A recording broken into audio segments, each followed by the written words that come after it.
Thank you. Well, thank you, President Powers, Provost Fenves, deans, members of the faculty, family and friends, and most importantly, the class of 2014. It is indeed an honor for me to be here tonight.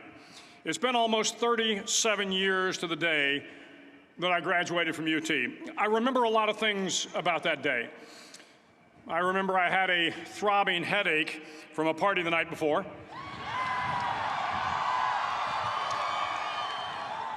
I remember I had a serious girlfriend, who I later married. That's important to remember, by the way.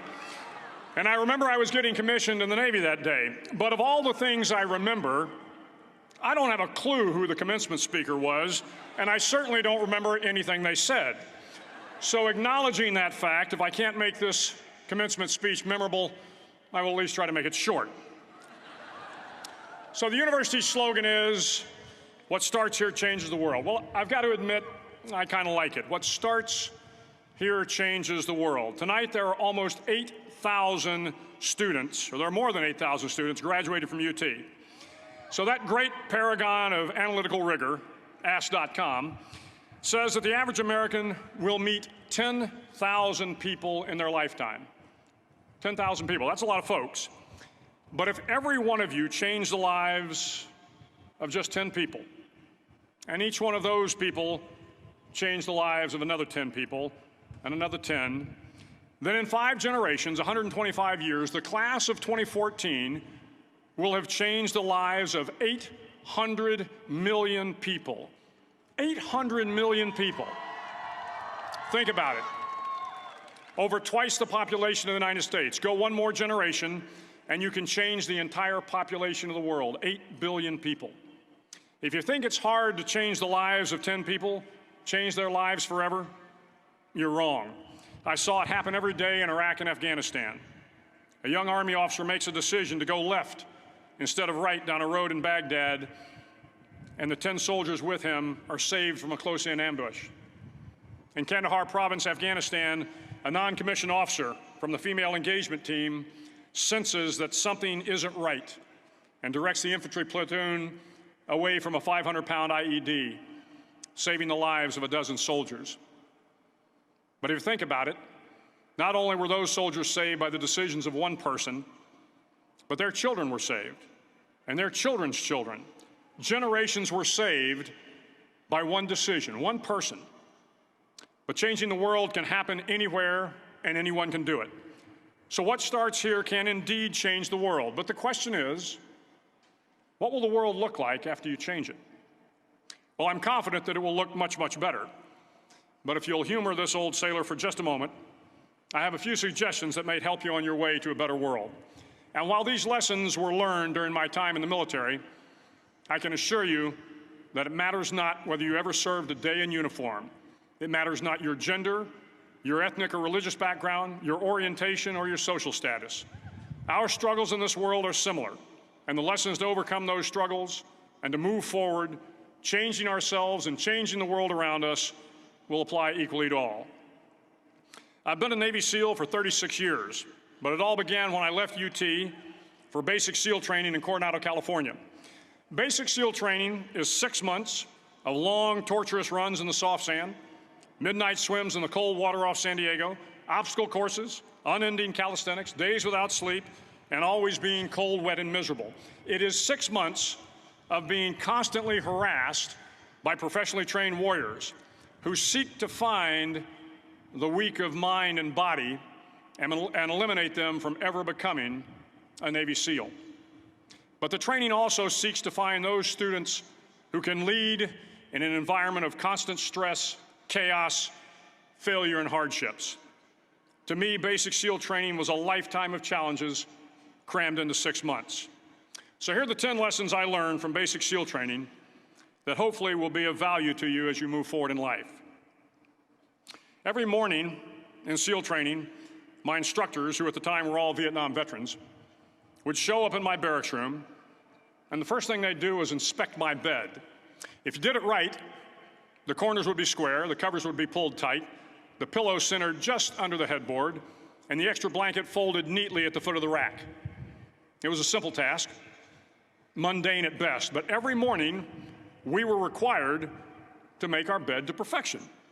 It seemed a little ridiculous at the time, particularly in light of the fact that we were aspiring to be real warriors, tough, battle-hardened SEALs. But the wisdom of this simple act has been proven to me many times over.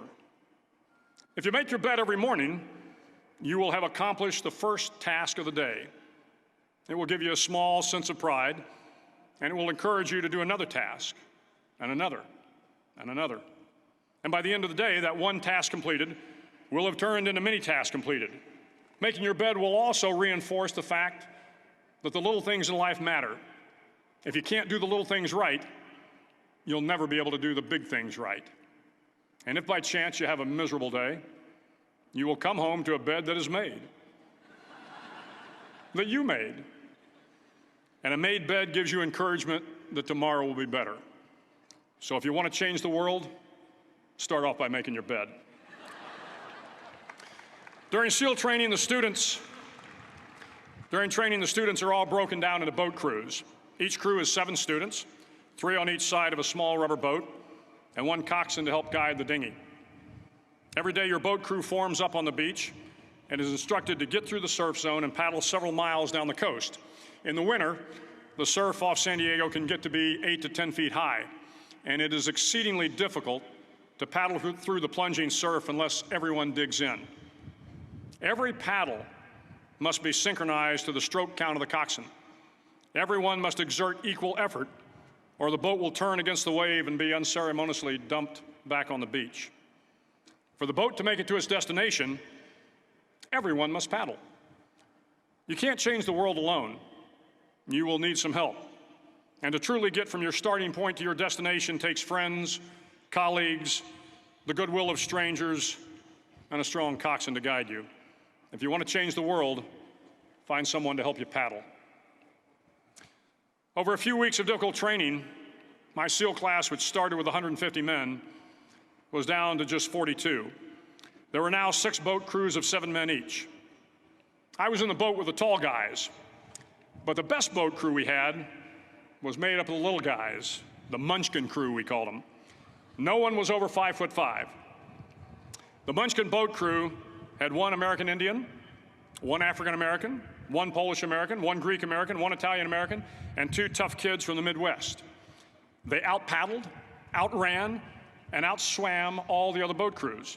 The big men in the other boat crews would always make good-natured fun of the tiny little flippers the Munchkins put on their tiny little feet prior to every swim. But somehow these little guys from every corner of the nation and the world always had the last laugh, swimming faster than everyone and reaching the shore long before the rest of us. SEAL training was a great equalizer. Nothing mattered but your will to succeed, not your color, not your ethnic background, not your education, not your social status. If you want to change the world, measure a person by the size of their heart, not by the size of their flippers. Several times a week, the instructors would line up the class and do a uniform inspection. It was exceptionally thorough. Your hat had to be perfectly starched, your uniform immaculately pressed, your belt buckle shiny and void of any smudges. But it seemed that no matter how much effort you put into starching your hat or pressing your uniform or polishing your belt buckle, it just wasn't good enough. The instructors would find something wrong.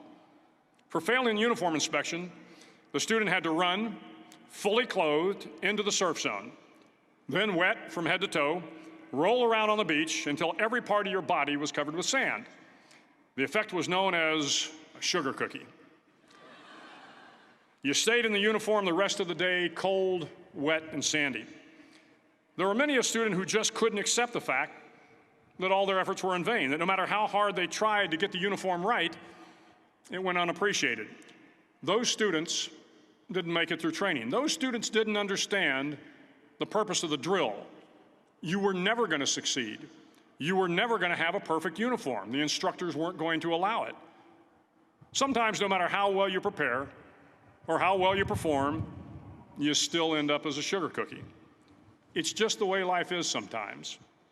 If you want to change the world, Get over being a sugar cookie and keep moving forward. Every day during training, you were challenged with multiple physical events: long runs, long swims, obstacle courses, hours of calisthenics, something designed to test your mettle.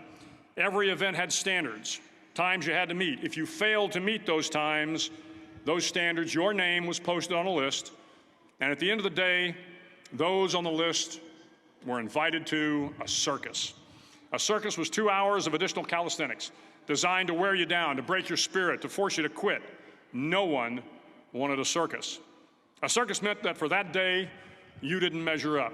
A circus meant more fatigue, and more fatigue meant that the following day would be more difficult, and more circuses were likely. But at some time during SEAL training, everyone made the circus list. But an interesting thing happened to those who were constantly on the list. Over time, those students who did 2 hours of extra calisthenics got stronger and stronger. The pain of the circuses built inner strength and physical resiliency. Life is filled with circuses. You will fail. You will likely fail often. It will be painful. It will be discouraging. At times, it will test you to your very core. But if you want to change the world, don't be afraid of the circuses. At least twice a week, the trainees were required to run the obstacle course. The obstacle course contained 25 obstacles, including a 10-foot wall, a 30-foot cargo net, a barbed wire crawl, to name a few. But the most challenging obstacle was the Slide for Life. It had a 3-level, 30-foot tower at one end and a 1-level tower at the other. In between was a 200-foot-long rope. You had to climb the 3-tiered tower, and once at the top, you grabbed the rope, swung underneath the rope, and pulled yourself hand over hand until you got to the other end. The record for the obstacle course had stood for years when my class began in 1977. The record seemed unbeatable until one day a student decided to go down the Slide for Life head first. Instead of swinging his body underneath the rope and inching his way down, he bravely mounted the top of the rope and thrust himself forward. It was a dangerous move, seemingly foolish and fraught with risk. Failure could mean injury and being dropped from the course. Without hesitation, the student slid down the rope perilously fast. Instead of several minutes, it only took him half that time. And by the end of the course, he had broken the record. If you want to change the world, sometimes you have to slide down the obstacles head first. During the land warfare phase of training, the students are flown out to San Clemente Island, which lies off the coast of San Diego. The waters off San Clemente are a breeding ground for the great white sharks. To pass SEAL training, there are a series of long swims that must be completed. One is the night swim. Before the swim, the instructors joyfully brief the students on all the species of sharks that inhabit the waters off San Clemente. They assure you, however, that no student has ever been eaten by a shark, at least not that they can remember. But you are also taught that if a shark begins to circle your position, stand your ground. Do not swim away. Do not act afraid. And if the shark, hungry for a midnight snack, darts towards you, then summons up all your strength and punch him in the snout, and he will turn and swim away. There are a lot of sharks in the world. If you hope to complete the swim, you will have to deal with them. So if you want to change the world, don't back down from the sharks. As Navy SEALs, one of our jobs is to conduct underwater attacks against enemy shipping. We practice this technique extensively during training. The ship attack mission is where a pair of SEAL divers is dropped off outside an enemy harbor and then swims well over 2 miles underwater, using nothing but a depth gauge and a compass to get to the target. During the entire swim, even well below the surface, there is some light that comes through. It is comforting to know that there is open water above you. But as you approach the ship, which is tied to a pier, the light begins to fade. The steel structure of the ship blocks the moonlight. It blocks the surrounding street lamps. It blocks all ambient light. To be successful in your mission, you have to swim under the ship and find the keel, the center line, and the deepest part of the ship. This is your objective. But the keel is also the darkest part of the ship. where you cannot see your hand in front of your face, where the noise from the ship's machinery is deafening, and where it gets to be easily disoriented, and you can fail. Every SEAL knows that under the keel, at that darkest moment of the mission, is a time when you need to be calm, when you must be calm, when you must be composed, when all your tactical skills, your physical power, and your inner strength must be brought to bear. If you want to change the world, you must be your very best in the darkest moments. The 9th week of training is referred to as Hell Week. It is 6 days of no sleep, constant physical and mental harassment, and one special day at the Mud Flats. The Mud Flats are an area between San Diego and Tijuana where the water runs off and creates the Tijuana Sloughs, a swampy patch of terrain where the mud will engulf you. It is on Wednesday of Hell Week that you paddle down to the Mud Flats and spend the next 15 hours trying to survive this freezing cold, the howling wind, and the incessant pressure to quit from the instructors.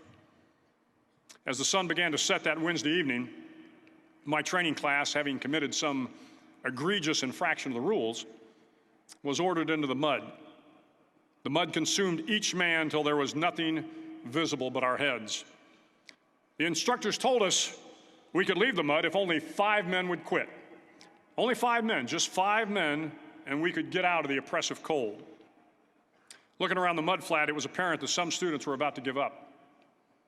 It was still over 8 hours till the sun came up. 8 more hours of bone-chilling cold. The chattering teeth and the shivering moans of the trainees were so loud, it was hard to hear anything. And then one voice began to echo through the night. One voice raised in song. The song was terribly out of tune, but sung with great enthusiasm. One voice became 2, and 2 became 3, and before long, everyone in the class was singing. The instructors threatened us with more time in the mud if we kept up the singing, but the singing persisted. And somehow the mud seemed a little warmer, and the wind a little tamer, and the dawn not so far away. If I have learned anything in my time traveling the world, it is the power of hope. The power of one person, a Washington, a Lincoln, King, Mandela, and even a young girl from Pakistan, Malala. One person can change the world by giving people hope. So if you want to change the world, start singing when you're up to your neck in mud. Finally, in SEAL training, there's a bell. A brass bell that hangs in the center of the compound for all the students to see. All you have to do to quit is ring the bell. Ring the bell, and you no longer have to wake up at 5 o'clock. Ring the bell, and you no longer have to be in the freezing cold swims. Ring the bell, and you no longer have to do the runs, the obstacle course, the PT, and you no longer have to endure the hardships of training. All you have to do is ring the bell to get out. If you want to change the world, don't ever, ever ring the bell. To the class of 2014, you are moments away from graduating, moments away from beginning your journey through life, moments away from starting to change the world for the better. It will not be easy, but you are the class of 2014, the class that can affect the lives of 800 million people in the next century. Start each day with a task completed. Find someone to help you through life. Respect everyone. Know that life is not fair and that you will fail often. But if you take some risks, step up when the times are the toughest, face down the bullies, lift up the downtrodden, and never, ever give up. If you do these things, the next generation and the generations that follow will live in a world far better than the one we have today. And what started here will indeed have changed the world for the better. Thank you very much.